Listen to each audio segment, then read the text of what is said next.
yang sudah jawab sebelumnya dan akan kita bahas mulai dari soal 1 hingga nomor 17.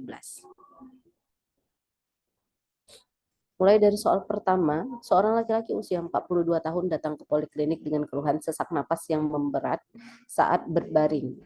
Pasien memiliki riwayat hipertensi, edema ekstremitas positif 2, tekanan darah 160/110, nadi 96, RR 26. Pasien mendapatkan terapi lasik 40 mg. Yang perlu diketahui pada soal ini, teman-teman, ketika pasien edema dan dia mendapatkan terapi lasik, lasik ini merupakan terapi farmakologis diuretik, jenis diuretik yang membantu pengeluaran urin dalam jumlah yang banyak. Biasanya untuk terapi lasik ini diberikan atau terapi diuretik ini diberikan pada pasien-pasien dengan kondisi gagal jantung ataupun pasien-pasien yang gagal ginjal akut. Sedangkan pasien gagal ginjal kronik itu tidak diberikan terapi diuretik karena kerjanya terapi diuretik ini lasik ataupun furosemid adalah di tubulus distal. Jadi pada pasien yang kondisi gagal ginjal kronik yang sudah rusak nefronnya ataupun ginjalnya, percuma diberikan lasik ataupun jenis diuretik lainnya karena tidak akan bekerja obatnya untuk membuang kelebihan cairan. Otomatis satu-satunya jalan adalah dengan cuci darah. Nah, pada pasien ini bisa saja kita asumsikan dia sudah mengalami kondisi kerusakan pada jantung. Nah, apakah kriteria evaluasi pada kasus tersebut? Lasik indikasinya diberikan pada pasien dengan edema dengan kontraindikasi tekanan darahnya yang rendah ataupun tinggi. Jadi tidak boleh tekanan darah yang rendah ataupun tinggi pasiennya yang diberikan lasik. Nah, apakah kriteria evaluasinya? Ketika diberikan lasik, kriteria evaluasinya adalah output urin yang meningkat. Begitu ya, karena tujuan dari pemberian lasik adalah agar kelebihan cairan menurun. Seperti itu. Tidak boleh diberikan pada pasien dengan tekanan darahnya rendah untuk lasik ataupun diuretik lainnya. Soal nomor 2, seorang laki-laki usia 45 tahun dirawat di ruang bedah dengan kanker kolorektal. Pasien direncanakan transfusi darah. Perawat menghormati keputusan pasien dan meminta menandatangani formulir penolakan tindakan. Apakah aspek etik yang diterapkan pada kasus tersebut? Ini sepertinya soal manajemen. Jadi jawabannya otonomi, karena otonomi ini adalah hak dari kita memberikan kebebasan kepada pasien untuk mengatakan iya atau tidak atas apa yang akan diberlakukan kepada diri pasien tersebut, termasuk intervensi. Nah, ini soal nomor 2 ini adalah soal manajemen keperawatan. Nomor 3, seorang perempuan berusia 67 tahun dirawat di ruang penyakit dalam dengan keluhan dada terasa berat disertai sesak napas. Oke. Hasil pengkajian wajah tampak pucat akral dingin, RR 30 nadi 104 dan pada EKG tampak elevasi segmen ST. Temuan apakah yang mungkin ditemukan perawat pada pemeriksaan darah pasien? Pada kasus ini bisa saja kita asumsikan pasien mengalami ketidaknormalan pada jantung, bisa gagal jantung ataupun yang lainnya, ataupun ACS atau penyakit pada arteri koronaria. Yang perlu dilihat di sini, clue-nya adalah hasil EKG segmen ST-nya elevasi. Pada segmen ST yang elevasi, bisa saja pasien itu mengalami infak. Nah, apa yang ditemukan pada saat pemeriksaan darah? Pemeriksaan darah yang dilakukan pada pasien dengan gangguan jantung sering sekali untuk melihat enzim jantung. Enzim jantung di sini yang paling cepat terdeteksi adalah troponin. Begitu ya, troponin. Sebenarnya yang lain juga CK-CKMB juga. Namun CK-CKMB ini bisa terdeteksi ketika nyeri yang dirasakan pasien itu berdurasi 1 hingga 3 jam. Sedangkan troponin ini bisa lebih cepat. Dan harusnya CK-CKMB pun harusnya meningkat, jadi bukan menurun. Jadi bisa diasumsikan di sini jawabannya adalah peningkatan troponin T ataupun I. Jadi untuk enzim jantung yang dilihat lewat pemeriksaan darah pasien adalah enzim troponin, CK dan CKMB.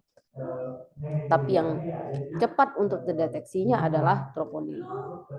Nomor 4, seorang laki-laki berusia 53 tahun datang ke poliklinik dengan keluhan sesak napas dan mudah lelah sejak 2 hari yang lalu. Hasil pengkajian terdengar murmur pada ruang interkosta kedua linea sternalis kanan.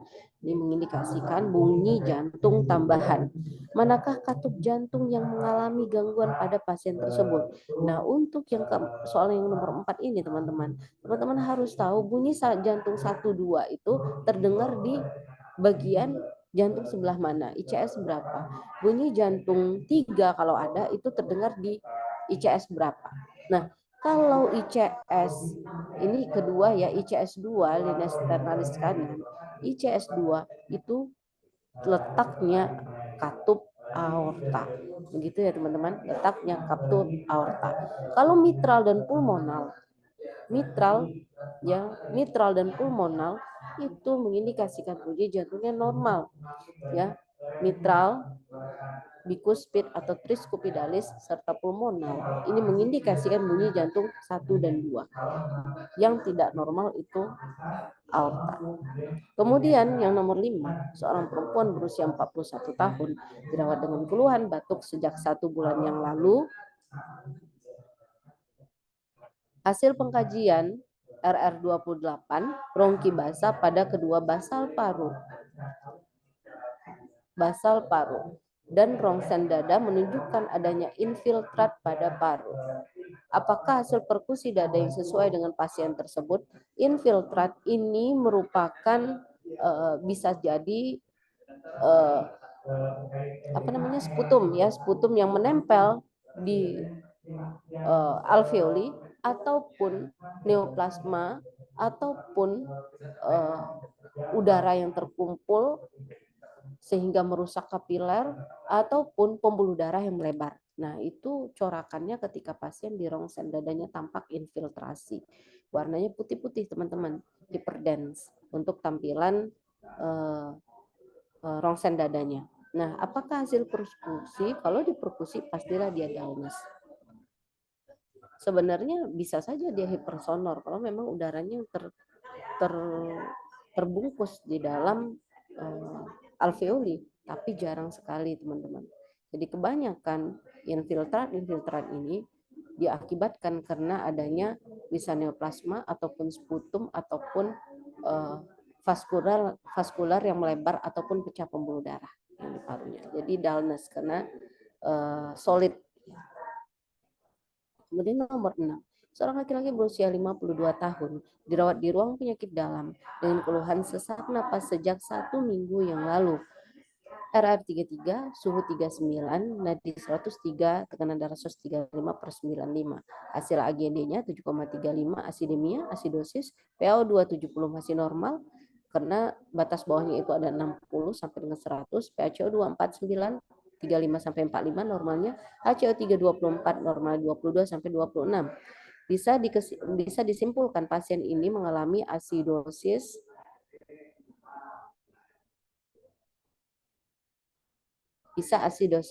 respiratorik. Seperti itu ya, asidosis respiratorik tidak terkompensasi.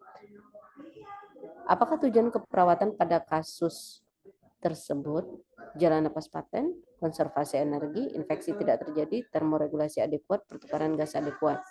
Pasien-pasien yang mengalami kondisi asidemia atau alkalemia, mengalami asidosis atau alkalosis, ketika tidak terkompensasi, tujuan pemberian manajemen asidosis, intervensinya pasti manajemen asidemia, manajemen asidosis respiratorik atau manajemen asidosis metabolik atau manajemen alkalosis respiratorik ataupun metabolik. Tujuannya pasti pertukaran gasnya adekuat.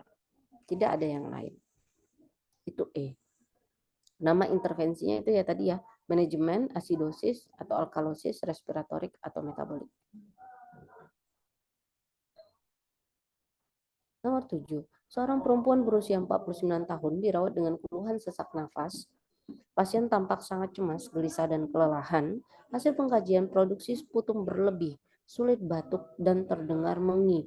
Kemampuan batuknya pasien menurun atau tidak bisa batuk, dia sulit batuk. Di sini ada diagnosa ketidakefektifan bersihan jalan nafas atau bersihan jalan nafas tidak efektif. Berhubungan dengan apa? Kita lihat di sini ya, 31 kali per menit, nadi 96, tekanan darah 130. Apakah diagnosa keperawatan yang tepat? Yang diminta di sini adalah diagnosa. Rumus dari diagnosa itu adalah PES, problem, etiologi, simptom.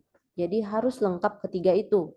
Tapi kalau misalnya seluruh jawabannya hanya ada PE saja, berarti ambil jawaban yang paling tepat.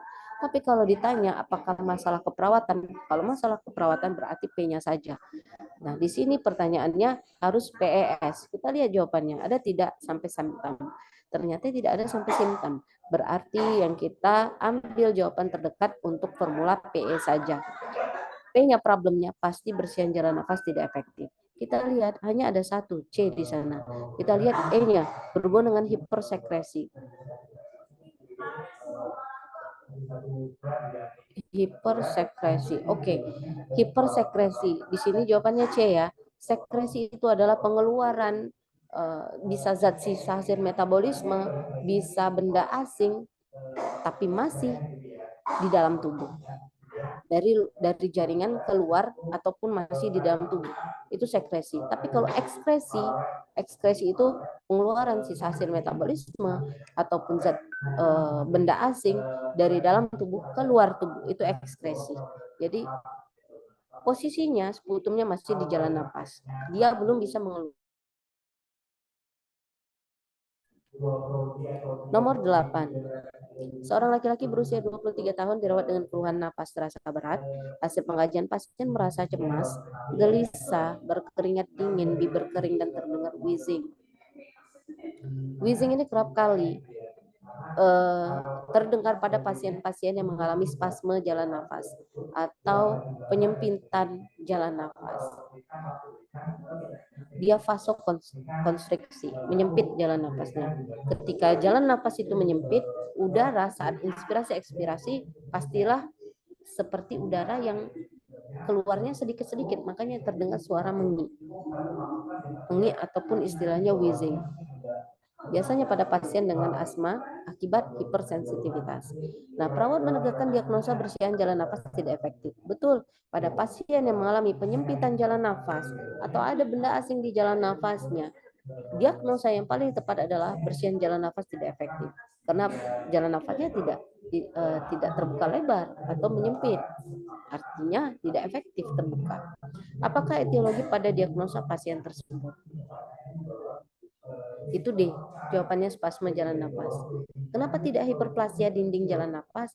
Hiperplasia ataupun displasia ataupun anaplasia itu adalah bentuk ketidaknormalan dari jaringan. Hiperplasia bisa jadi dia membengkak.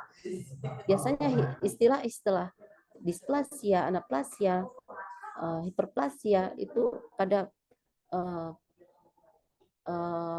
keganasan ya atau cancer. Benda asing dalam jalan nafas.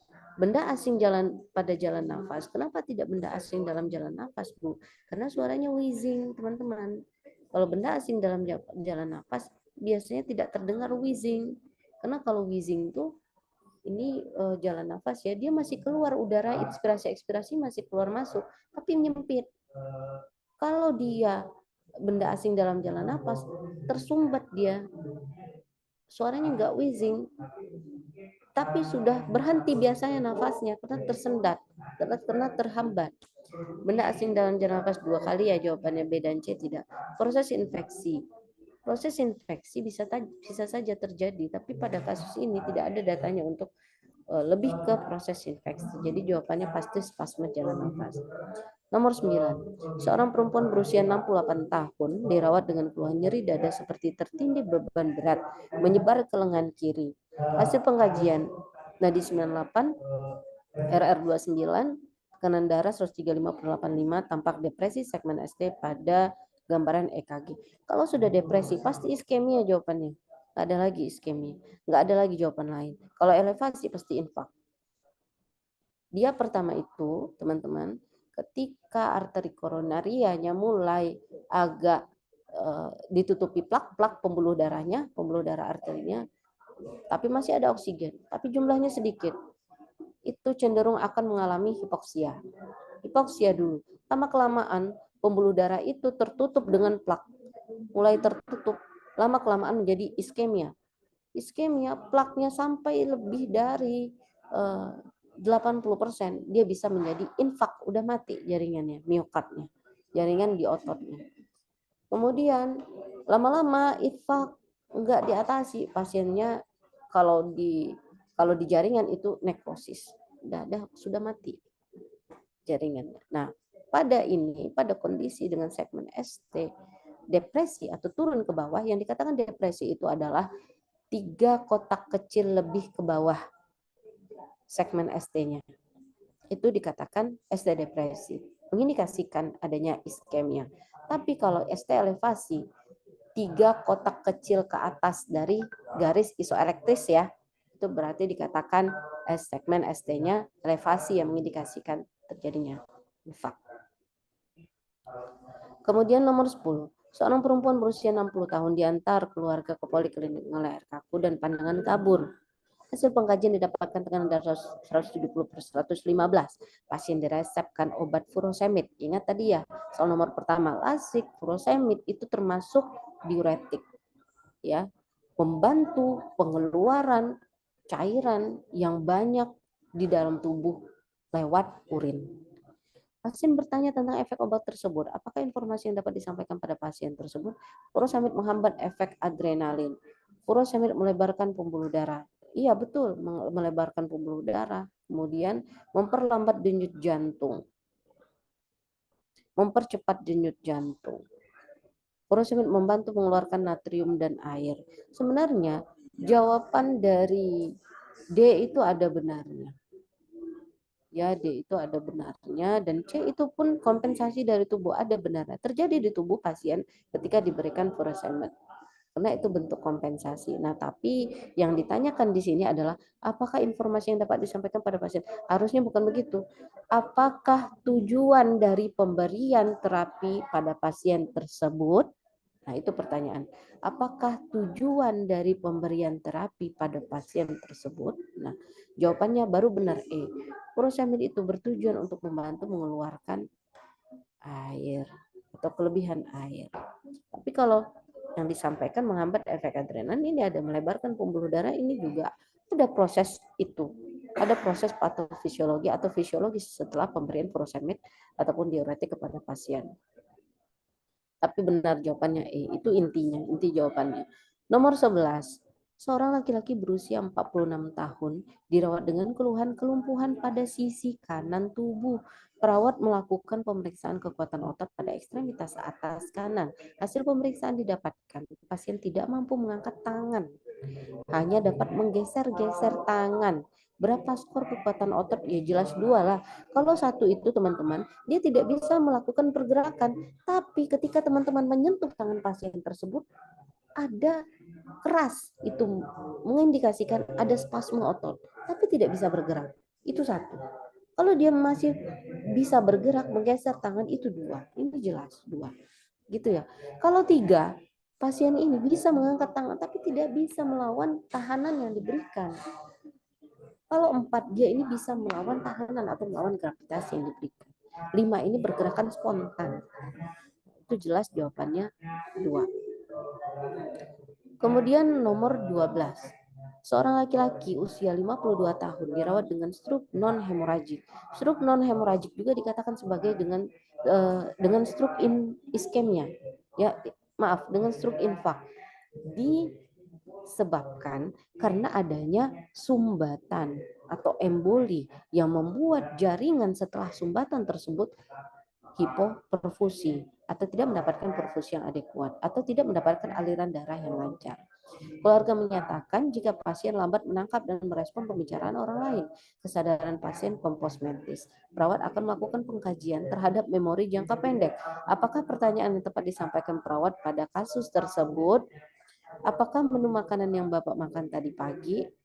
Siapakah teman yang paling dekat dengan Bapak? Kapan Bapak terakhir kontrol ke dokter? Berapakah jumlah anak Bapak? Kapankah anak pertama lahir?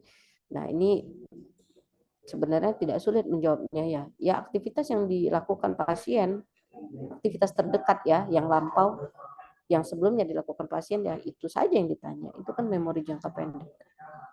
Tidak tidak sulit ini nomor 12. Seorang laki-laki berusia 46 tahun dirawat dengan diagnosis peritonitis, peradangan pada rongga peritoneum. Biasanya disebabkan karena perforasi dari appendix atau appendixnya pecah.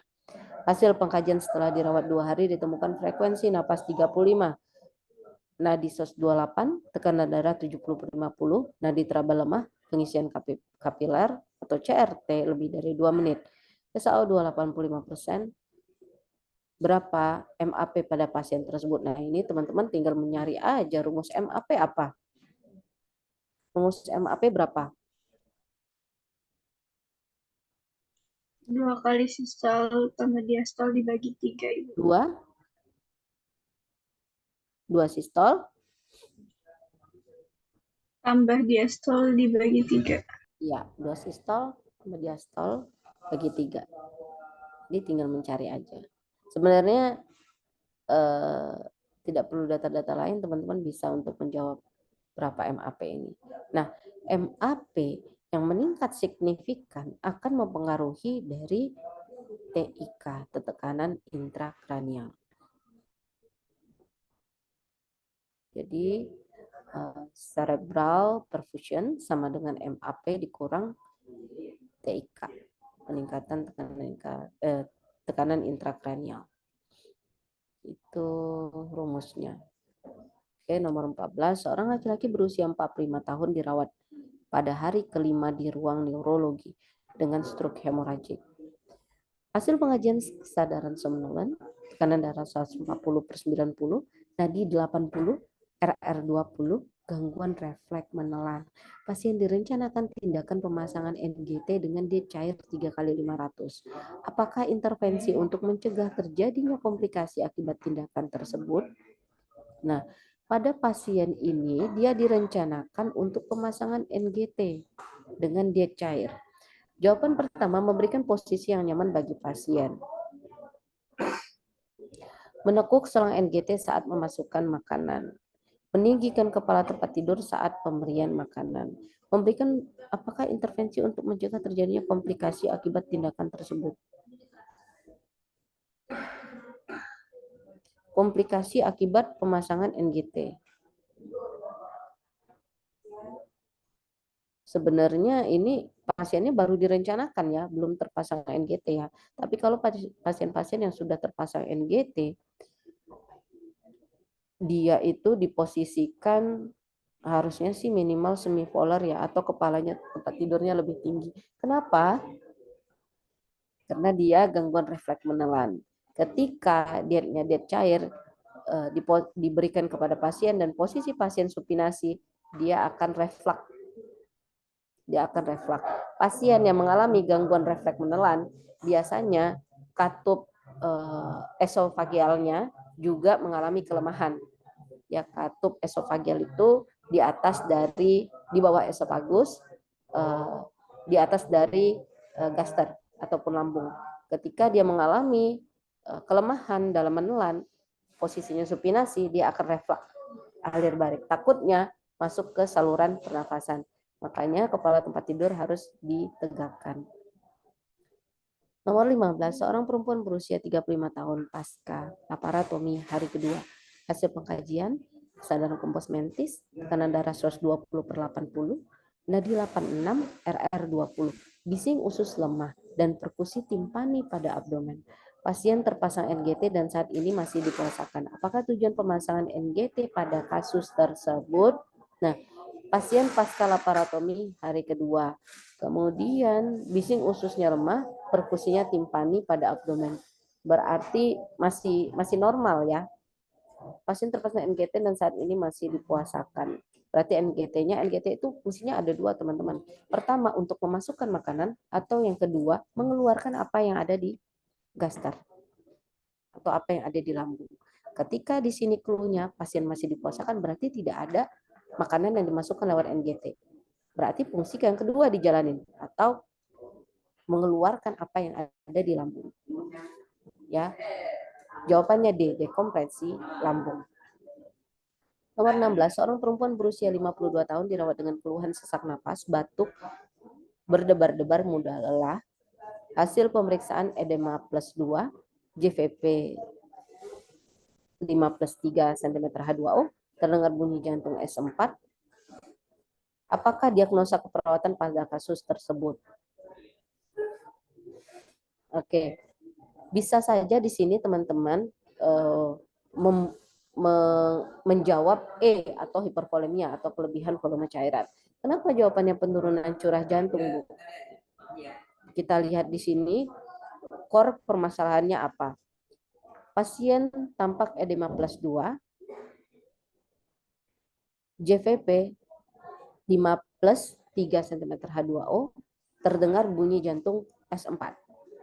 Nah, bunyi jantung S4 ini atau biasanya disebut dengan galop, ini biasanya terjadi pada pasien yang mengalami kerusakan pada ventrikel kiri, ya, bukan rusak pada ventrikel kirinya, atau katup, ya, katup mitralnya yang mengalami kelainan. Nah, biasanya pada pasien ini, kalau sudah terjadi gagal jantung kiri, akan terjadi edema paru. Nah, tapi pada pasien ini bukan edema paru lagi, tapi sudah edem anasarka atau seluruh tubuh yang ditandai dengan edema plus 2 pada ekstremitas bawah dan adanya peningkatan JVP atau jugular vein pressure. Ini mengindikasikan pasiennya sudah mengalami udem anasarka. Akibat karena apa? Penurunan curah jantung. Kenapa tidak bersihan jalan nafas tidak efektif? Bukan jalan nafas yang bermasalah di sini. Pola nafas tidak efektif bisa saja diangkat, tapi untuk data-datanya belum lengkap. Lengkap bila apa, Bu? Dia hiperventilasi yang di highlight, kemudian ekspansi parunya yang menurun, suara jantung ataupun suara nafasnya, kemudian hasil perkusi ataupun palpasi. Palpasi dari ekspansi, ya, perkusi ataupun terdengar daunus. Itu pola nafas tidak efektif. Intoleransivitas bisa saja sebenarnya intoleransi aktivitas, tapi datanya kurang. Hemoglobinnya, kemudian perubahan tekanan darahnya itu tidak ada di soal. Hipovolemia bisa tidak, Bu? Bisa sebenarnya hipovolemia, tapi ada yang lebih relevan untuk diagnosanya di sini karena ada clue bunyi jantung S4. Tapi kalau tidak ada diagnosa penurunan curah jantung, kita bisa saja menjawab dia hipervolemia. Itu yang paling mendekati setelah diagnosa penurunan curah jantung. Kemudian soal terakhir. Seorang laki-laki berusia 62 tahun dirawat dengan keluhan sesak napas dan edema tungkai yang memberat sejak 2 hari yang lalu. Pasien akan dilakukan pemantauan CVP. Perawat telah menentukan titik rebostatik dan menutup triway ke arah pasien. Nah, ingat, kalau sudah ditutup triway ke arah pasien, kemudian sudah membuka triway ke arah manometer. Apakah langkah selanjutnya yang harus dilakukan pada kasus tersebut? Clue-nya pada pertanyaan yang nomor 17 ini adalah prosedurnya. Kalau misalnya sudah dibuka triway ke arah manometer, ya selanjutnya mengisi manometer lah dengan cairan NaCl. Begitu. Ini prosedural, tidak sulit, ya. Baik, sampai di sini ada yang mau ditanyakan, teman-teman? Soal nomor 1 hingga 17.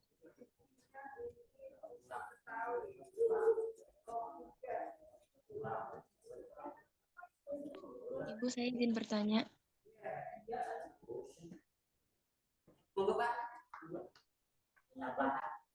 Ada yang mau ditanyakan, teman-teman? Cukup? Saya Ibu izin bertanya. Ya, Tan. Silakan, Tan. Yang nomor 6, Ibu, sebenarnya saya itu tahu masalahnya di gangguan pertukaran gas, tapi di situ kan juga suhunya 39,2 ya, Ibu.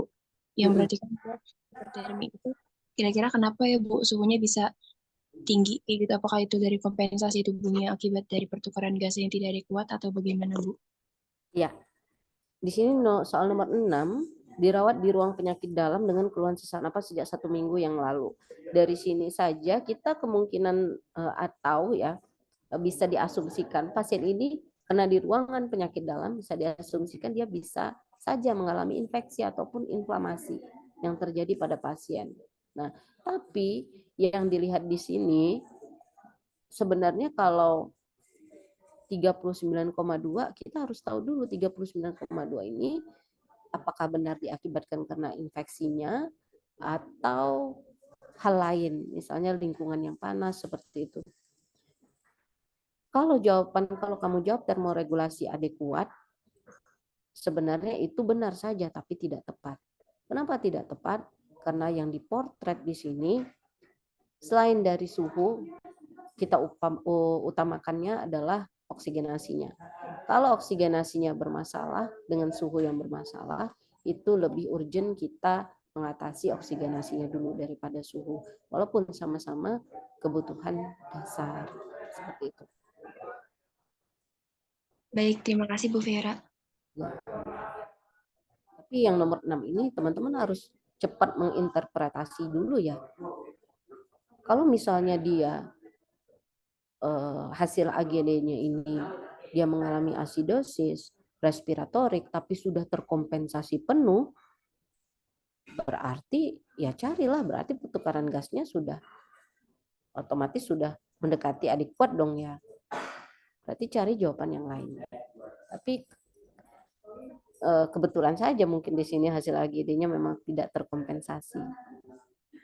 Begitu. Jadi jawabannya paling dekat, yang paling tepat adalah E. Seperti itu, Talita. Baik, Ibu, terima kasih. Ya, sama-sama. Ada lagi yang mau ditanyakan, teman-teman? Silakan.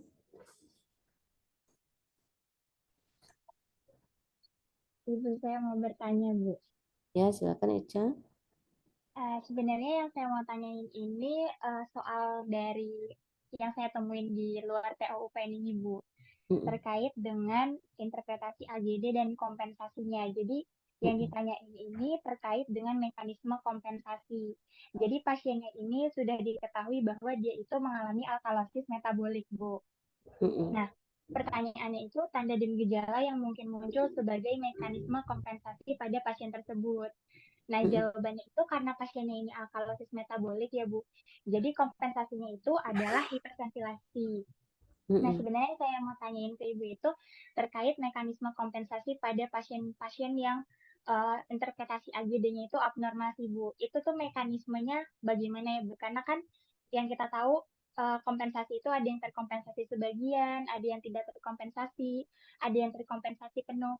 Nah, terkait mekanisme kompensasinya itu sendiri di tubuh kita itu seperti apa gitu, Bu? Itu yang mau saya tanyain. Iya, betul sekali. Ya, terima kasih Eca. Nah, ini ya. Yang kalian harus tahu, memang secara teori konsepnya itu ROME ya. Respiratory oxide, metabolic equal. Tapi konsep itu tidak mulu bisa dipegang. Ya, yang penting, yang paling dasarnya, ilmu dasarnya kalian tahu konsep kompensasi itu adalah penyeimbang antara CO2 dan HCO3. Ketika CO2-nya tinggi, dia alkalosis, misalnya alkalosis metabolik. Kalau alkalosis metabolik berarti pH-nya tinggi, kemudian HCO3-nya tinggi. Kalau dia terkompensasi penuh berarti PCO2-nya pun harus tinggi. Kenapa? Kalau CO2-nya tinggi diikuti dengan HCO3-nya tinggi, dia ada sistem buffer atau penyeimbang.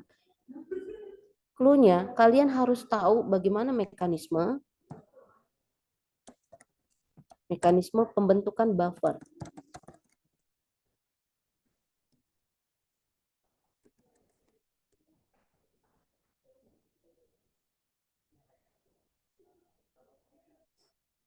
Yang terjadi di tubulus ginjal. Pembentukan buffer ataupun HCO3 itu terjadi di ginjal.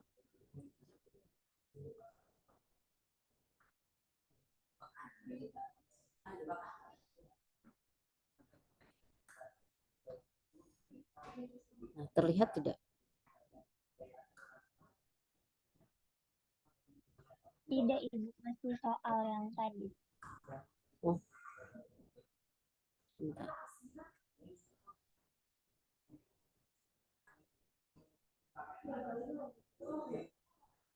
Nah, terlihat tidak? Terlihat, Ibu. Lihat ya, Cak. Nah, tubuh kita bisa membentuk buffer atau penyeimbang ini, HCO3 ini dari apa? Dari CO2. Ketika CO2 di dalam tubuh meningkat, atau misalnya diambil di darah arteri, PaCO2-nya itu meningkat. CO2 yang meningkat itu akan dibentuk, akan bertemu dengan H2O di dalam tubuh. Akan bertemu dengan air dong ya di dalam tubuh. Dia membentuk H2CO3. H2CO3 itu juga nanti akan terurai kembali menjadi hidrogen plus HCO3.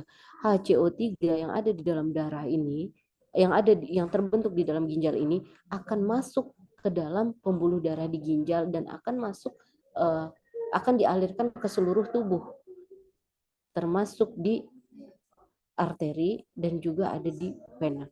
Nah, ketika dia ada di arteri, HCO3-nya meningkat, dia akan menjadi penyeimbang. Jadi, kompensasi yang terjadi pada pasien dengan CO2 yang meningkat, HCO3-nya pun akan meningkat. Kalau misalnya CO2-nya meningkat, tapi tanpa disertai dengan HCO3, berarti tidak ada kompensasi. Tubuh tidak merubah CO2 yang banyak di dalam darah itu menjadi HCO3 di ginjal. Bisa saja problemnya atau masalahnya ada di ginjalnya karena dia gagal ginjal, atau permasalahannya karena dia kondisi-kondisi tertentu lah yang menyebabkan ginjalnya tidak bisa membentuk HCO3 sehingga dia membutuhkan tambahan bikarbonat dari luar yang diberikan lewat obat agar di dalam darah terjadi penyerapan dan pembentukan HCO3 itu, baru dia dapat terkompensasi. Itu konsep dasarnya. Jadi kalian harus tahu bagaimana pembentukan HCO3. Seperti itu, Cak. Di sini paham nggak pembentukan HCO3 ini sebagai penyeimbang atau buffer? Begitupun kalau HCO3-nya ini berlebih, Cak. Misalnya HCO3-nya berlebih seperti alkalosis metabolik, HCO3-nya berlebih. Pasiennya kondisinya basa, kelebihan basa. Tentulah dia ditambahkan asam biar dia seimbang. HCO3 yang ada di dalam darah akan masuk di ginjal, akan terurai menjadi H2CO3 dan dia akan diikuti dengan akan terbentuk CO2 yang meningkat. Seperti itu, Cak. Saling menyeimbangkan, Cak. Dan proses ini terjadi di ginjal antara tubulus dan kapiler. Berarti boleh saya simpulin ya, Bu. Kalau misalnya tadi kondisinya CO2-nya itu meningkat, itu harus diseimbangi dengan kadar HCO3 yang juga meningkat supaya ada kompensasi di situ ya, Bu. Terus begitu pula sebaliknya, kalau misalnya di situ terlalu basah, di mana HCO3-nya itu meningkat, harus juga diimbangi dengan CO2 yang meningkat. Nah, yang saya mau tanyain lagi ya, Bu, kan kalau misalnya kondisinya tadi terlalu basah, itu kan harus ditambahkan asam supaya dia seimbang lagi kan ya Bu pH-nya. Iya. Ya. Nah, cara untuk kita meningkatkan tingkat keasamannya itu dengan apa gitu Bu? Dan juga untuk meningkatkan kebasaannya itu dengan apa gitu Bu? Kompensasinya. Apakah kalau tadi kan kalau untuk meningkatkan asam dengan hiperventilasi ya Bu? Iya, Nah, dia kan menghirup oksigen sama CO2 juga masuk kan ya. Dia menghirup oksigen, CO2 terbentuk dong di dalam darah, Cak, di dalam paru, Cak. Nah, nanti di dalam pembuluh darah di dalam paru itu CO2 itu akan berikatan dengan H plus, Cak. H2O, air. Nah, terbentuk H2CO3, Cak. H2CO3 itu nanti terurai menjadi H plus hidrogen dan juga HCO3. Hidrogen itu sifatnya asam. Jadi dia nanti secara nggak langsung nanti pasien ECA dia kan alkalosis metabolik, dia hiperventilasi. Hidrogennya yang masuk, CO2-nya yang masuk, O2 yang masuk, CO2-nya meningkat, akan berikatan dengan H2O, melebur, berurai menjadi H plus HCO3. H plus itu hidrogen yang sifatnya asam, kemudian HCO3 lah sebagai buffer. Jadi dia tadi alkalosis, H plusnya banyak terbentuk, lama-kelamaan dia nanti normal, Cak. Jadi pH-nya jadi normal. karena H plusnya banyak terbentuk. Paham nggak, Cak? Nih, Bu. Tapi kalau misalnya kondisinya dia asidosis metabolik tuh, Bu, berarti kan dia lebih ke asam ya, Bu. Terus biar dia seimbang lagi tuh, berarti kompensasinya apa, Bu? Kompensasinya karena dia asam kan ya, asidosis metabolik. Berarti kalau asidosis metabolik kemungkinan besar pH-nya itu rendah diikuti dengan HCO3-nya yang rendah, begitu ya. Otomatis kondisi asam itu harus ditambah basa, Ca, biar dia normal. Bagaimana cara menambahkan basa? Dengan membentuk HCO3 dengan jumlah yang meningkat. Nah, pembentukan HCO3 itu kan di ginjal.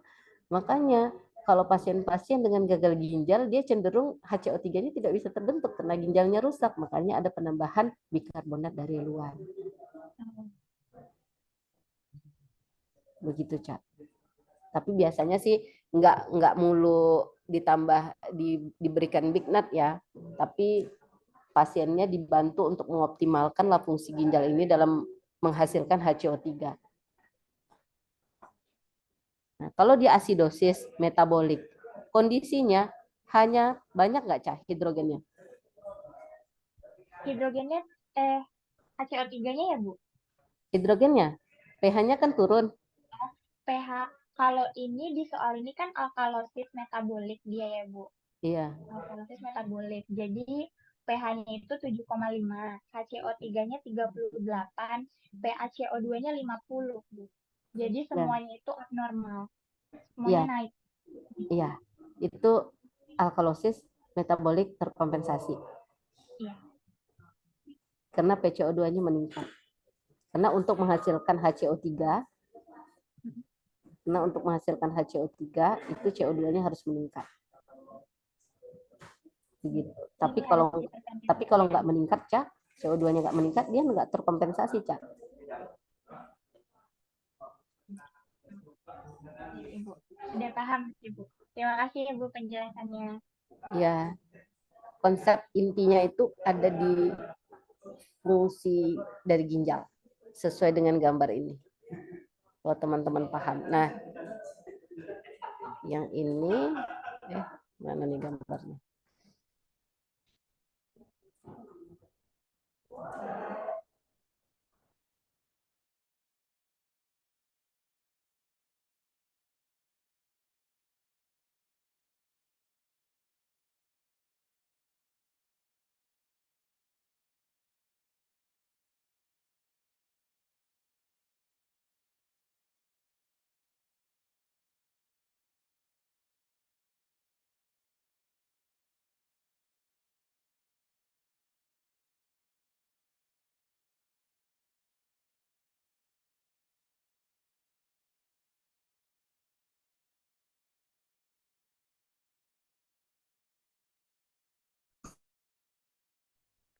Ya, mohon maaf, laptop saya habis baterai.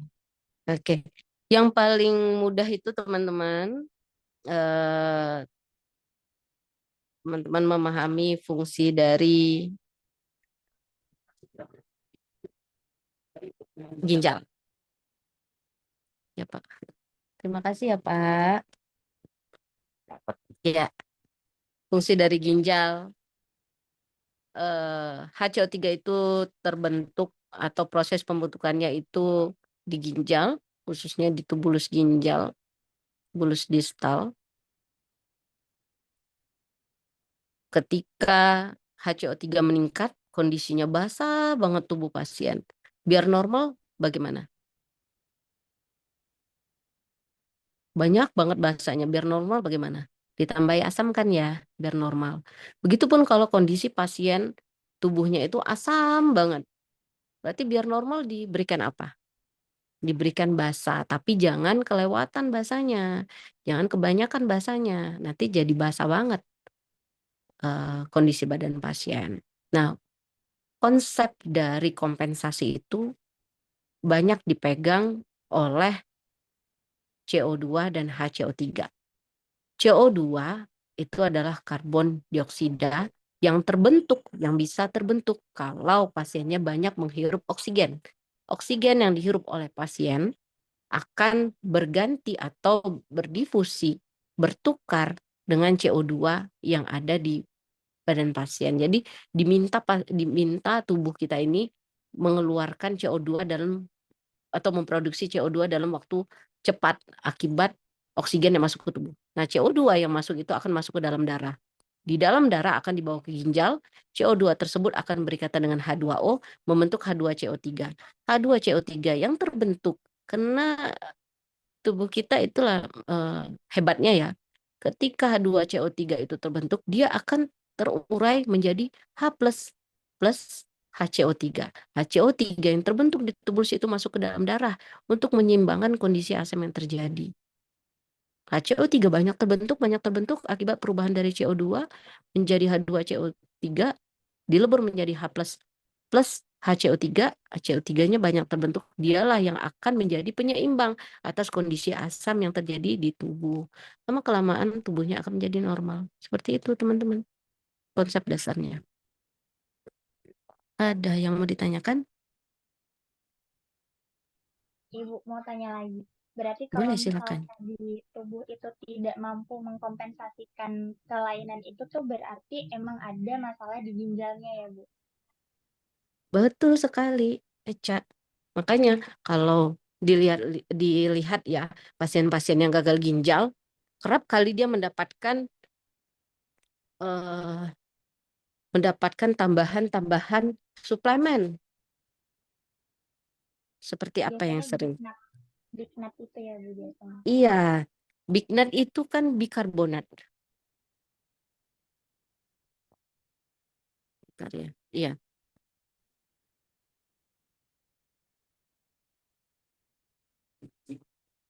Big Nut itu kan natrium bikarbonat. Ya. Natrium bikarbonat.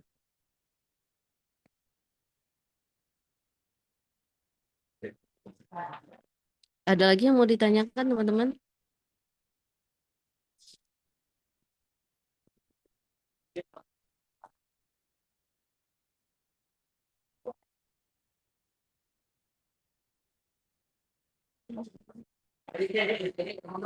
Jadi ketika pasien gagal ginjal itu tidak bisa menghasilkan HCO3 karena tubulusnya rusak. Tubulus itu kan bagian dari nefron. Kalau dia gagal ginjal, nefronnya nggak bisa berfungsi dengan baik dong, teman-teman. Akibatnya pembentukan HCO3-nya juga tidak optimal.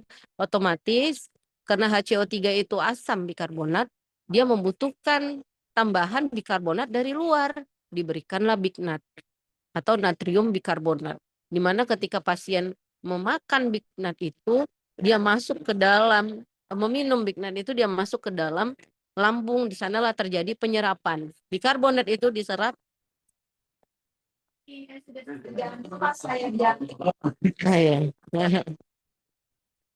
Sebentar ya teman-teman, saya berpindah-pindah ini.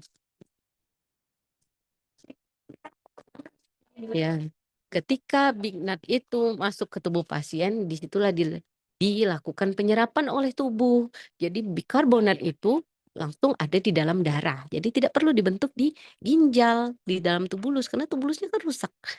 Jadi tidak dibentuk di tubulus ginjal, tidak dimasukkan ke dalam arteriol aferen. Sampai di sini paham? Allah. Insya Allah pasti, Ibu. Terima kasih buat penjelasannya. Iya. Yang lain ada yang mau ditanyakan? Cukup? Baik, kalau cukup silakan nyalakan kamera, kita screenshot dulu. Ibu izin tanya, Oh ya, silakan. suara saya jelas nggak, Bu? Jelas. Jelas. Ya. Baik, Bu. Ini tapi di luar soal dari yang UPN ya, Bu. Boleh deh, silakan. Iya, baik. Jadi saya mau nanya, kemarin saya sempat dapat soal itu. Jadi pasiennya kalau nggak salah tuh mual muntah, data pasiennya. Nah, itu tuh intervensi memberikan cairan ke pasien tersebut. Nah, di situ tuh pilihan gandanya ada yang kristaloid, tapi dia terbagi jadi hipotonik, hipertonik, sama isotonik, dan sama koloid. kira-kira Mm-mm. pemberian intervensi yang tepat dari masing-masing cairan tersebut tuh kasusnya seperti apa ya, Bu? Oke, pertanyaan bagus sekali. Jadi teman-teman terkait cairan, teman-teman harus tahu jenis cairan itu kalau teman-teman kemarin pernah dinas di rumah sakit, kalau perhatikan botol cairan infus itu ada osmolaritas, ya. Ya, osmolaritas. Nah, osmolaritas itu adalah kekentalan kandungan yang ada di dalam cairan tersebut. Cairan itu jenisnya ada 3, teman-teman. Cairan isotonik, hipertonik, dan hipotonik. Begitu. Yang isotonik itu yang osmolaritasnya hampir sama dengan osmolaritas cairan di dalam tubuh atau plasma darah. Kalau dia hipertonik, osmolaritasnya lebih tinggi daripada plasma darah. Kalau dia hipotonik itu yang lebih rendah osmolaritasnya. Kondisi sel di dalam tubuh ketika dia hipertonis, selnya mengkerut, teman-teman, mengkerut. Kenapa? Karena dia kurang komponennya. Ada tidak ya gambarnya? Saya laptopnya sudah mati ini.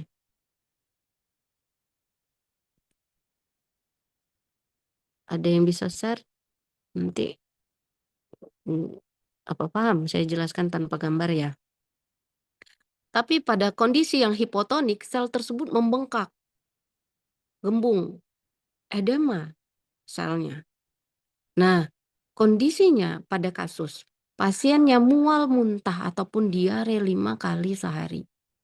Nah, kondisinya si pasien ini kekurangan cairan. Kekurangan cairan. Mayoritas pada pasien yang kekurangan cairan bisa diberikan isotonis. Isotonis yang osmolaritasnya sama dengan osmolaritas plasma darah. Tapi pada pasien-pasien yang memang dehidrasi berat, dia tidak bisa diberikan cairan isotonis. Tapi diberikan cairan apa?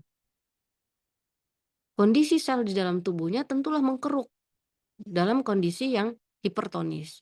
Diberikan cairan hipotonis agar kondisi sel di dalam tubuhnya menjadi normal, tidak mengkerut lagi. Jadi cairan-cairan hipotonis yang diberikan untuk pasien yang dehidrasi yang sangat berat. Tapi kalau yang dehidrasi ringan bisa diberikan cairan isotonis biasa. Nah, apa jenis cairan yang isotonis? NaCl 0,9%. Kemudian asering, itu cairan-cairan yang isotonis. Apa jenis cairan yang hipertonis? Yang konsentrasinya lebih rendah. Berapa ya? 4,5. Berapa persen yang NaCl yang cairannya lebih kental. Begitu yang hipertonis. Pada pada kasus edema, pasien yang edema cenderung di dalam selnya kondisinya seperti apa? Pasien yang edema membengkak sel-selnya. Jadi biasanya diberikan cairan apa? Yang hipertonis, jadi lawannya. Karena dia menyerap kelebihan cairan di dalam sel. Seperti itu konsepnya. Nah, kemudian jenis cairan yang lainnya itu jenis cairan berdasarkan osmolaritas. Ada beberapa jenis cairan berdasarkan fungsinya atau berdasarkan jenisnya, misalnya kristaloid, koloid, cairan protein, nah atau dextrose. Nah, itu berbeda-beda. Kristaloid itu umumnya mayoritas terdiri dari cairan-cairan yang isotonis. Digunakan untuk pasien-pasien mengalami dehidrasi ataupun perdarahan. Seperti itu deh.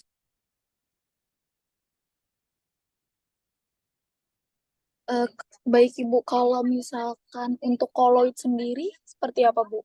Nah, koloid itu biasanya cairan-cairan yang lebih kental. Kalian pernah melihat pasien yang diberikan cairan protein yang warna putih? Clinimix ya, biasanya apa nama dagangnya? Saya lupa.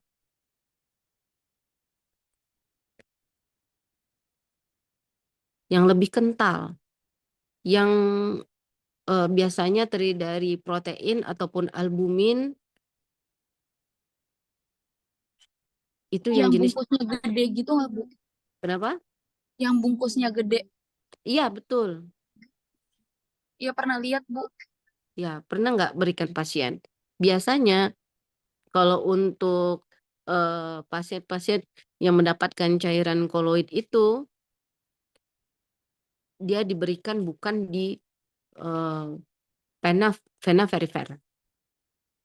Karena kalau untuk vena perifer sendiri, itu hanya bisa maksimal 900 miliosmol.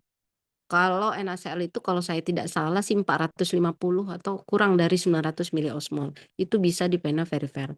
Tapi kalau seperti Clinimix ataupun albumin atau asam amino itu biasanya diberikan di vena sentral. Tapi kalau di vena perifer sih pernah saya lihat sebenarnya, tapi tidak boleh harusnya karena osmolaritasnya cukup tinggi. Itu cairan koloid, Dek.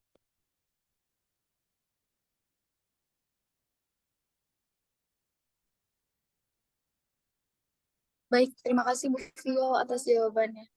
Iya, sama-sama. Ada lagi yang mau ditanyakan, silakan.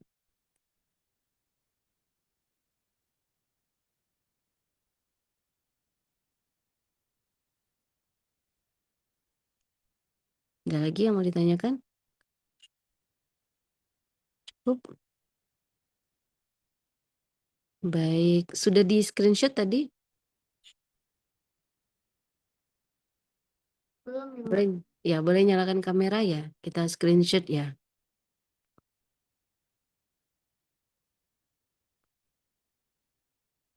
Oke, yang pertama 1, 2, 3.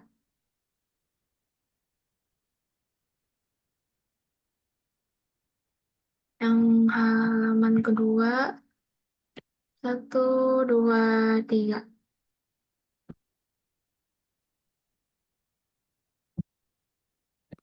Ya sudah.